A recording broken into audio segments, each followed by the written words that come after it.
नमस्कार दोस्तों, आपका अपने चैनल जीके डेप्थ स्टडी में बहुत-बहुत स्वागत है। आइए, हम लोग त्रिकोणमिति पढ़ रहे थे, प्रश्न संख्या 35 हमको लगाना है। चलिए आइए देखिए। सबसे पहले यहाँ लिखिए हल, ठीक है? और यहाँ जो चीज़ दे रखी है वो लिख लीजिए। जैसे यहाँ दे रखा है tan a बराबर यहाँ दे रखा है 1/√3, ठीक है? तो हम यहाँ पे एक त्रिभुज बना लेते हैं, ठीक? मान लिख लेते हैं LAL K K A, लंब बटे आधार। तो ये हो गया लंब, ये हो गया आधार। तो लंब की जगह कितना 1, आधार की जगह कितना √3, ठीक? पाइथागोरस की प्रमेय लगाएंगे तो हो जाएगा कर्ण का स्क्वायर बराबर आधार का स्क्वायर, ये हो जाएगा 3, और लंब का स्क्वायर ये हो जाएगा 1, ठीक है? 3 और 1 जुड़ेगा कितना आ जाएगा 4, तो ये हो जाएगा कितना 2, ठीक है? यानी जो कर्ण अपनी निकल के आएगी वो कितनी निकल के आ जाएगी, वो आ जाएगी आपकी 2, ठीक है? तो ये हो जाएगा 2। अब यहाँ से क्या कह रहा है साइन ए, ध्यान से एक चीज देखना, ठीक है? यहाँ पे एक चीज ध्यान से देखना कि यहाँ tan a बराबर दिया है, ठीक है? और यहाँ देखो जो a का मान है, ठीक है, वो यहाँ से निकाल लेंगे, ठीक? और यहाँ a का मान, यानी ये यहाँ से निकले। चलो मैं पहले लिख देता हूँ फिर आगे बताता हूँ, ठीक है?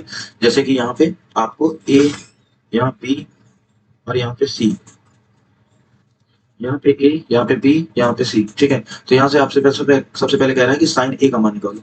तो साइन a का मान क्या होता है, लंब बटे कर्ण। ये हो जाएगा लंब, ये हो जाएगा कर्ण, ठीक? लंब का मान हो जाएगा 1 और कर्ण का मान हो जाएगा 2, खत्म। इसके बाद निकाल लो जैसे cos a, तो यहाँ से निकाल लो cos a का मान हो जाएगा आधार बटे कर्ण। ये हो जाएगा आधार, ये हो जाएगा कर्ण। तो आधार कितना है √3, ठीक? और कर्ण कितना है 2, ये मान निकल गया यहाँ से, ठीक है? अब अपने को मान निकालना है cos c और sin c का, ठीक है? तो अपने को इधर देखनी पड़ेगी निगाह, ठीक? इस तरफ से। तो जब इस तरफ से देखेंगे तो ये हो जाएगा आधार और ये हो जाएगा लंब, ठीक है? यानी आप अपनी मुंडी को थोड़ा सा घुमा लीजिए इस तरफ से, तो ये चीज कर दीजिए आधार में और ये चीज कर दीजिए इधर, ठीक है?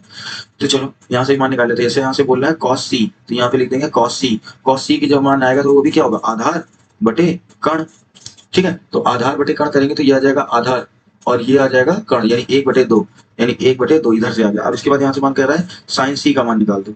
तो साइन c का जब मान निकालेंगे तो क्या हो जाएगा, लंब बटे कर्ण, ठीक है? लंब बटे कर्ण। तो 1 मिनट रुकिए, हाँ ठीक है, लंब बटे कर्ण, ठीक है? तो लंब बटे कर्ण, लंब में आपका आ जाएगा इधर ये √3, ठीक? और कर्ण में जो आ जाएगा ये आ जाएगा 2, यानी ये मान आया, ठीक है? अब यहाँ पे ये जो √3/2 है ये मान निकल के आ रहे हैं। अब हम इसको कहाँ रखेंगे, इस वाले में रख देंगे, ठीक है? तो यहाँ पे सबसे पहले फर्स्ट नंबर लिखते हैं, ठीक? फर्स्ट नंबर लिखने के बाद यहाँ पे जो भी मान लिखा हुआ है वो लिख लेंगे। यहाँ पे दिया हुआ है क्या, साइन a, ठीक है? यहाँ पे दिया हुआ है cos c प्लस यहाँ पे दिया हुआ है cos a और यहाँ पे दे रखा है साइन c, ठीक है? ठीक है? तो यहाँ पे साइन a का जो मान है वो आ जाएगा 1/2। मुझे ऐसी इसलिए आ रही है कि नहीं हो रहा है इसलिए। साइन a का मान है 1/2 cos, ठीक है? साइन a का मान ये आ गया। cos c का मान है कितना 1/2, तो ये हो जाएगा 1/2, ठीक? प्लस यहाँ cos a का मान पूछ रहा है, यानी cos a का मान कितना है √3/2, ये हो जाएगा √3/2 गुणे साइन c का जो मान है वो कितना है √3/2, मतलब दोनों मान सेम से है, ठीक है? तो यहाँ हो जाएगा, ये हो जाएगा 1, ये हो जाएगा 2 2 4 प्लस ये हो जाएगा √3 हो जाएगा 3 और ये 2 दूनी कितना हो जाएगा 4। जब इसका एलसीएम करेंगे तो ये हो जाएगा 4, ये हो जाएगा 1, ये हो जाएगा 3।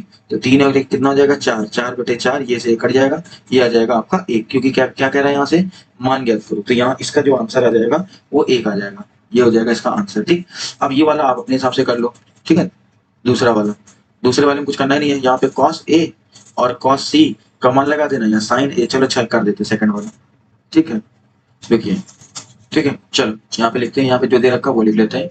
यहाँ पे दिया है cos a, यहाँ दिया है cos c, यहाँ दिया माइनस, यहाँ दिया है sin a और यहाँ पे दे रखा है sin c, ठीक है? तो cos a का मान यहाँ से निकाला था, cos a का मान कितना है √3/2, तो यहाँ पे रखते हैं कितना √3/2 गुणे cos c का मान कितना है, cos c यानी cos c का मान है 1/2, तो ये हो जाएगा 1/2 माइनस sin a का मान कितना है 1/2, ठीक? इंटू साइन c का मान कितना है √3/2, मतलब वही है बस आगे पीछे, ठीक है?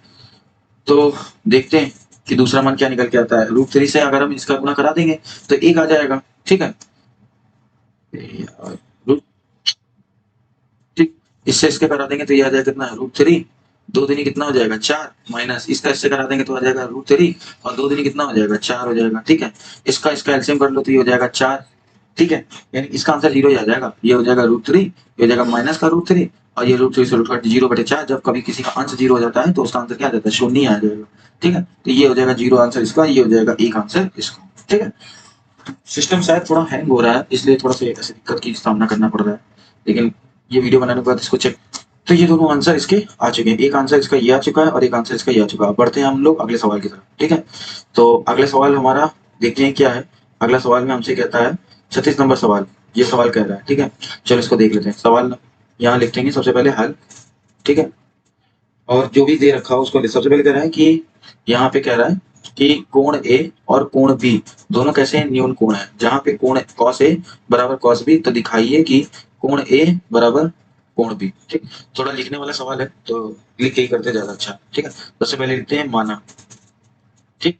यहाँ लिखेंगे माना, या मान लिया कि त्रिभुज ए बी सी में कोण जो सी है, ठीक है, वो कितना है। देखो क्योंकि ए कोण ए है और कोण बी है, ये दोनों कैसे न्यून कोण है, और न्यून कोण कितना होता है 90 से कम। तो हम कोण सी को कितना मान लेते हैं, कोण सी को मान लेते हैं 90 डिग्री, ठीक। ये छुपा हुआ है कोण ए और कोण बी दोनों न्यून कोण है, तो कोण सी बराबर कितना होगा 90 डिग्री, ठीक। तो यहाँ पे हम ऐसे लिखेंगे कि जो कोण ए है, ठीक है, वो 90 से क्या है, छोटा है, ठीक। ये जिस तरफ ये नो होती है वो छोटा होता है, यानी कोण ए 90 से छोटा है, ठीक है।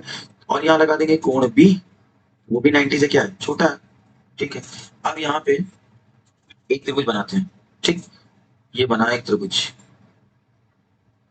ठीक, जिसमें से ये हो जाएगा ए, ये हो जाएगा बी और ये हो जाएगा सी, क्योंकि कोण ए और कोण बी दोनों कैसे हैं, न्यून कोण है। और जो सी है वो कैसा है 90 डिग्री, ठीक। तो अब यहाँ पे हम लिखेंगे जो हमको यहाँ पे दे रखा है, हमको यहाँ पे दे रखा है कि कॉस ए, ठीक है, कॉस ए बराबर कॉस बी, ठीक है। हम पहले अपनी आंख कहाँ पे लगाएंगे, ए पे, ठीक है। तो हमने सूत्र पढ़ रखा है क्या कि एल ए एल के ए होता है, ठीक। तो जब यहाँ कॉस की बात करेंगे तो यहाँ कितना आ जाएगा, आधार बटे कर्ण। तो यहाँ आधार कितना है, ये हो जाएगा ए सी, ठीक। और कर्ण कितना है, ए बी, ठीक। आधार ए सी और ये हो गया कर्ण ए बी। अब बी की बात करेंगे तो आंख ही कहाँ लगाएंगे, यहाँ लगाएंगे, ठीक। मैंने कई बार बोला जिस जगह पे जो चीज लिखी रहती है उसी जगह से देखा जाएगा, ठीक है।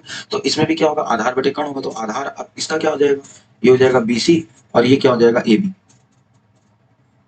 ठीक। तो आप कहोगे क्या करेंगे अगले बार में, यहाँ से ए बी से जो ए बी है वो कट जाएगा, तो यहाँ पे कितना आ जाएगा, ए सी बराबर क्या आ जाएगा, बी सी, ठीक। तो आप लिखना, यहाँ लिख दे रहा हूँ, जब त्रिभुज ए बी सी में दो भुजाएं, ठीक है, दो भुजाएं, दो भुजाएं बराबर ज्ञात हों, दो भुजाएं बराबर ज्ञात हों, तो उनके सम्मुख कोण, तो उनके सम्मुख कोण भी, तो उनके सम्मुख कोण भी बराबर होते हैं, ठीक। ये लाइन लिख देना, ठीक, कि जब त्रिभुज एबीसी में दो भुजाएं आपको ज्ञात हो, वही बराबर है और दोनों क्या है, ज्ञात हैं, तो उनके जो सम्मुख कोण होते हैं, मतलब आमने सामने के जो कोण होते हैं वो क्या होते हैं, बराबर होते हैं। अतः कोण ए बराबर कोण बी, खत्म। ये यहाँ से इतना काम आपको करना था, एक ये चीज लिख के दिखानी थी और ये चीज हो गई।